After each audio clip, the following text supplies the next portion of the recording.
Welcome back to my YouTube channel. So guys, আমাদের মানে সুন্দরবন এলাকায় তো বাড়ি, এবার সেইখানে রেমালের আবির্ভাব প্রায় শুরু হয়েই গেছে। তো সকাল দিক থেকে আকাশটা প্রচুর মেঘলা করছে, প্রচুর ঝোড়ো হাওয়া দিচ্ছে। আমি এই মুহূর্তে ছাদে রয়েছি, তো ছাদের থেকেই কীরকম ঝোড়ো হাওয়া হচ্ছে সেটাই তোমাদের দেখাবো, তোমরা দেখতে থাকো।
দেখো গাইজ, এই এত ঝড় বৃষ্টির মধ্যে আমাদের বাড়িতে আমার শ্বশুর, আমার যা তারা সবাই, বাচ্চারা সবাই মিলে মাছ ধরছে। দেখেছো গাইজ কিরকম?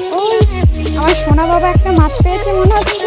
হ্যাঁ দেখো, একটা শোল মাছ পেয়েছে, বড় শোল মাছ।